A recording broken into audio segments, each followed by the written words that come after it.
Kaveri night ஃபுல்லாக தூக்கமே இல்லாமல் விஜயை பார்த்தா நல்லா இருக்குமே. ஏன்னா விஜயோட ரூம்லேருந்து ரொம்ப நேரமாக பாட்டு சவுண்டு கேட்டுட்டு இருந்துச்சு. ஒருவேளை அவங்க தூங்கக்கூடாதுன்றதுக்காக பாட்டு கேட்டுட்டு இருந்தாங்களோன்ற சந்தேகத்தோட வெளியே வந்து நிற்க கரெக்டாக அப்பவும் காவேரி நினைச்ச மாதிரியே விஜய் தூங்காமல் வெளியே வராங்க. அதாவது விஜய் அப்பதான் நர்மதா சொன்ன அந்த ப்ராஜெக்ட் ஒர்க்கை முடிச்சுட்டு கொஞ்சம் ரிலாக்ஸ் பண்ணுறதுக்காக வெளியே வராங்க. ஆனால் அதை பார்த்த காவேரியும் ரொம்பவே சந்தோஷத்தோட விஜயை போய் கட்டி பிடிக்கிற மாதிரியெல்லாம் கனவு கண்டுட்டு அதுக்கப்புறமா விஜய் திரும்பி பார்த்ததுக்கு அப்புறமா தைரியமே இல்லாமல் உள்ள போய் கதவு முடிக்கிறாங்க. ஆனால் இதை பார்த்ததுக்கு அப்புறமா விஜய் காவேரி தான் மேலே எவ்வளோ அன்பு வச்சிருக்காங்கன்றது தனக்கு தெரிஞ்சாலும் இந்த மாதிரி தன்னை விட்டு விலகி விலகி போகிறது தனக்கு ரொம்பவே கஷ்டமா இருக்குன்றத மனசுக்குள்ள நினச்சிக்கிட்டு கூடிய சீக்கிரம் காவேரி தன்னோட மனசுல இருக்கதை என்கிட்ட வந்து சொல்லுவான்ற நம்பிக்கையோட அங்கே நின்றுட்டு இருக்காங்க. ஆனால் காலையில் எந்திரிச்சதுக்கு அப்புறமா நர்மதா எல்லாருக்கிட்டையுமே என்னால் இன்னைக்கு ஸ்கூலுக்கெல்லாம் போக முடியாது, அங்கே போனால் கண்டிப்பாக மிஸ் ப்ராஜெக்ட் ஒர்க்கை பற்றி கேட்பாங்க, நான் அதை பண்ணவே இல்லைல்ல, அதனால என்னால் போகவே முடியாதுன்னு அடம் பிடிச்சிக்கிட்டு இருக்க. அப்போ கரெக்டாக அங்கே வந்த விஜயும் நர்மதான்னு சொல்லிட்டு அவங்கள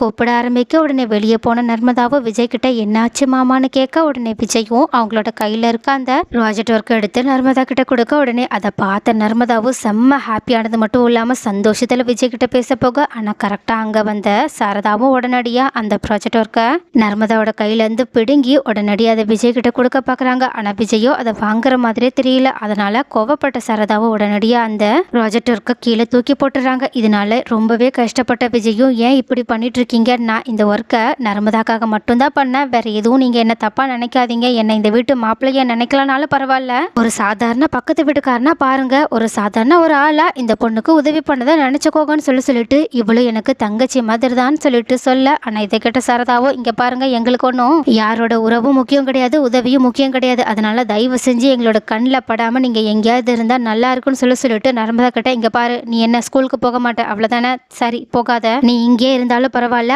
அந்த ப்ராஜெக்ட் ஒர்க்கை மட்டும் எடுத்துட்டு நீ போகக்கூடாதுன்னு சொல்கிறாங்க. ஆனால் அப்போ கரெக்டாக ப்ராஜெக்ட் ஒர்க்குக்கு தேவையான பொருட்கள் எல்லாத்தையுமே காலங்காத்தாலேயே கடைக்கு போய் வாங்கிட்டு வந்த குமரனும் உடனடியாக நர்மதா கிட்ட அதை கொடுக்கலான்னு சொல்லிட்டு வரும்போது தான் நடக்கிற எல்லா விஷயத்தையுமே அவங்க பார்க்குறாங்க. அப்போ இந்த மாதிரி விஜய் அவமானத்தில் நின்றுட்டு இருக்கிறதையும் சாரதா அவங்கள கஷ்டப்படுத்துறதையும் பார்த்துட்டு குமரனுக்கு ஒரு பக்கம் ரொம்பவே வருத்தமாக இருந்தாலும் இன்னொரு பக்கம் தன்னால் இதில் கண்டிப்பாக விஜய்க்கு சப்போர்ட்டிவாக எல்லாரும் முன்னாடியுமே நிற்க முடியாதுன்னு சொல்லிட்டு யோசிச்சதுனால நர்மதா கிட்ட இங்கே பாரு நர்மதா, உனக்காக நான் எல்லா பொருளையுமே வாங்கிட்டு வந்துட்டு சீக்கிரமா நம்ம இதை செஞ்சிடலான்னு சொல்கிறாங்க. ஆனால் நர்மதாவோ அதெல்லாம் அவ்வளோ சீக்கிரம் பண்ண முடியாது, இது எவ்வளோ கஷ்டம் தெரியுமான்னு சொல்ல அதே மாதிரி விஜயும் நான் இதை ஏற்கனவே செஞ்சிருக்கனால எனக்கே தெரியும் இதை பண்ண எவ்வளோ நேரம் ஆகும்னு, கண்டிப்பாக இப்போ நம்ம இந்த ஒர்க்கை ஸ்டார்ட் பண்ணால் கூட இன்னும் 2-3 மணி நேரமாவது ஆகும். ஆனால் ஸ்கூலுக்கு இன்னும் 1 ஹவரில் நர்மதா கிளம்பியே ஆகணும். ஏன்னா இங்கேருந்து ஸ்கூலுக்கு போகவே நர்மதாக்கு 1 ஹவர் தேவைப்படும். ஸோ கண்டிப்பாக டைமே கிடையாது, அதனால தயவு செஞ்சு இதையே எடுத்துகிட்டு போக சொல்லுங்கன்னு சொல்லிட்டு குமரன் கிட்ட பேச ஆரம்பிக்க. ஆனால் குமரனோ நர்மதா கிட்ட, நர்மதா இந்த ப்ராஜெக்ட் ஒர்க்கு உனக்கு ரொம்பவே முக்கியமான கேட்க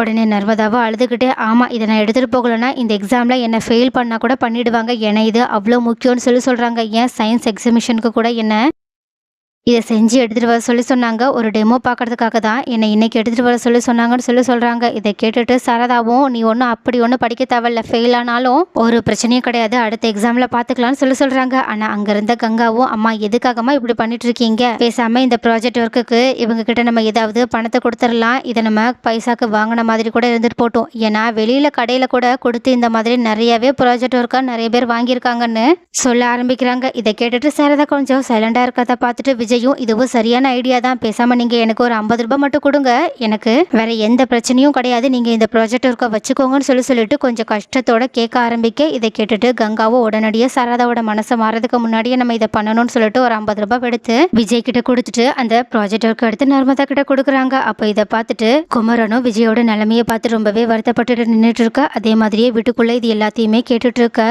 காவேரியும் ரொம்பவே கஷ்டத்தோட கண் கலகி அழுதுட்டு இருக்காங்க. ஆனா பக்கத்துல நின்றுட்டு இருக்க பாட்டியும் காவேரியை சமாதானப்படுத்திட்டு இருக்கா. ஆனா சாரதாவோ மனசு இறங்குற மாதிரி தெரியல, என்னமோ பண்ணுங்க, இதுக்கு மேலேயும் இவங்கிட்ட இருந்து எந்த உதவியும் நம்ம வீட்டுல இருக்கவங்க வாங்கக்கூடாது, அப்படி வாங்குறதா இருந்தா எல்லாரும் இவன் கூடயே போயிடுங்க, என் முகத்துல கூட முழிக்காதீங்கன்னு சொல்லிட்டு நர்மதா இதுதான் உனக்கு கடைசி வாய்ப்பு, இதுக்கு மேலேயும் நீ இந்த மாதிரி கடைசி நேரத்துல வந்து அதை பண்ணணும் இதை பண்ணணும்னு சொல்லிட்டு இருந்த அப்புறம் நான் என்ன பண்ணுவேன்னு எனக்கே தெரியாதுன்னு சொல்லிட்டு நர்மதாவை செம்மையா மிரட்டிட்டு அங்கிருந்து போக நர்மதாவும் அவங்க அம்மா போனதுக்கு அப்புறமா விஜய் கிட்ட ரொம்பவே சந்தோஷமா பேச ஆரம்பிக்கிறாங்க. விஜயும் பரவாயில்ல எப்படி இருக்குன்னு பார்த்து சொல்லு, நான் நான் ஏதோ என்னால முடிஞ்ச அளவுக்கு பண்ணியிருக்கேன். ஏன்னா இது எல்லாத்தையுமே நான் சின்ன வயசுல தான் பண்ணேன். ஸோ இப்போ மறந்துருச்சு. இருந்தாலும் கொஞ்சம் கஷ்டத்தோட பண்ணியிருக்கேன். நல்லா இருக்கான்னு மட்டும் பார்த்து சொல்லுன்னு சொல்ல நர்மதாவோ இதை பார்க்கும்போதே இது எவ்வளோ பெஸ்ட்டாக இருக்குன்னு என்னால் நல்லாவே தெரிஞ்சுக்க முடியுது மாமா. ரொம்பவே தேங்க்ஸ்னு சொல்லிட்டு இன்னைக்கு நான் ஸ்கூலில் போயிட்டு எல்லார் முன்னாடியுமே கெத்து காட்ட போறேன்னு சொல்லிட்டு உடனடியாக அவங்க அந்த ப்ராஜெக்ட் ஒர்க்கை சந்தோஷமா எடுத்துட்டு உள்ள போக, ஆனால் குமரனும் விஜய் இப்படி கஷ்டப்படுறத பார்த்துட்டு மனசுக்குள்ள ரொம்பவே வருத்தத்தோட உள்ள போக, கங்காவும் அவங்களோட பின்னாடியே போயிட்டு குமரன் கிட்ட நடந்த விஷயத்த பத்தி பேசிட்டு இருக்க. அப்ப கரெக்டா இது எல்லாத்தையுமே காவேரியுமே பார்த்துட்டு ரொம்பவே வருத்தத்தோட வெளியே வந்து பார்க்கும்போது தான் விஜய் நடந்த விஷயத்தை யோசிச்சு பார்த்துட்டு தனியா நின்று கண் கலங்கி ஃபீல் பண்ணிட்டு இருக்காங்க. எல்லாத்துக்கும் மேல அவங்க அந்த 50 ரூபாய் நோட்டை கையில எடுத்து பார்த்துட்டு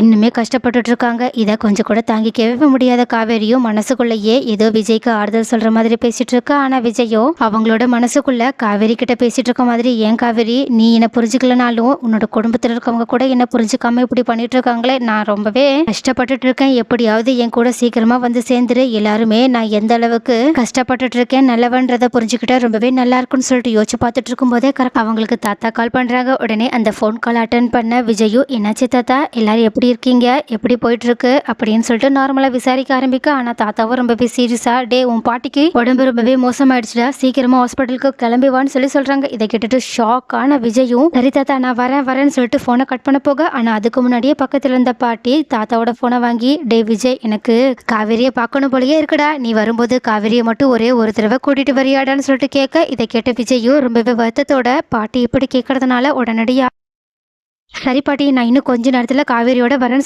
சொல்கிறாங்க. ஆனால் இப்படி விஜய் ஃபோனில் தன்னை கூட்டிகிட்டு வரதா யாருக்கிட்டையோ பேசிட்டு இருக்கதை பார்த்த காவேரியும் உடனடியாக டென்ஷனோட விட்டுக்குள்ளே போக, ஆனால் காவேரி இப்படி போகிறத பார்த்த உடனே விஜய் வேகமாக ஓடி வந்து காவேரியோட கையை ரொம்பவே எமோஷ்னலாக பிடிச்சிட்டு, காவேரி என் கூட தயவு செஞ்சு ஒரு இடத்துக்கு வான்னு சொல்லிட்டு கூப்பிட்டு இருக்கா. அப்போ கரெக்டாக வெளியே வந்த சரதாவும் இந்த மாதிரி விஜய் காவேரியோட கையை பிடிச்சிட்டு இருக்கதை பார்த்துட்டு ரொம்பவே டென்ஷன் ஆகி கோவத்தோட விஜய் கிட்ட பேச வராங்க. ஆனால் விஜயும் ரொம்பவே டென்ஷனோட, இங்கே பாருங்க என்னோட பாட்டிக்கு ரொம்பவே உடம்பு மோசமாக இருக்குது, அவங்கள ஹாஸ்பிட்டலில் அட்மிட் பண்ணியிருக்காங்க, அவங்க தான் இப்போ காவேரியை பார்க்கணும்னு ஆசைப்படுறாங்க, ப்ளீஸ் தயவு செஞ்சு என்னை ஒரு 5 நிமிஷம் மட்டும் காவேரியை கூட்டிகிட்டு போக அலோ பண்ணுங்க, நான் உடனடியாக காவேரியை பாட்டிக்கிட்ட காட்டிட்டு கூட்டிகிட்டு வந்துடுறேன், வேணும்னா உங்களுக்கு என் மேலே நம்பிக்கை இல்லைன்னா நீங்கள் கூட வாங்கன்னு சொல்கிறாங்க. ஆனால் சாரதாவோ விஜய் மறுபடியுமே தன்னை போய் சொல்லி ஏமாத்துறதா நினச்சிக்கிட்டு அவங்கள நம்ப மறுக்கிறது மட்டும் இல்லாமல் என் பொண்ணு யார் கூடயும் எங்கேயும் யாரையும் பார்க்க வரமாட்டேன்னு சொல்லிட்டு, ஏய் நீ என்ன பார்த்துட்டு இருக்கப்போ உள்ள போன்னு சொல்கிறாங்க. ஆனால் விஜயோ சாரதா கிட்ட பாட்டி மேலே இருக்க பாசத்தால் கெஞ்ச ஆரம்பிக்கிறது மட்டும் இல்லாமல் தயவு செஞ்சு காவேரியை என் கூட அனுப்பி வைங்க, பாட்டிக்கு ரொம்பவே உடம்பு சரியில்லைன்னு சொல்றாங்க, எனக்கு ரொம்பவே பயமா இருக்குன்னு சொல்ல. ஆனா இந்த மாதிரி விஜய் அழகத்தை பார்த்த சாரதாவும் கொஞ்சம் குழப்பத்தோட நின்றுட்டு இருக்கா. ஆனா இப்ப கரெக்டா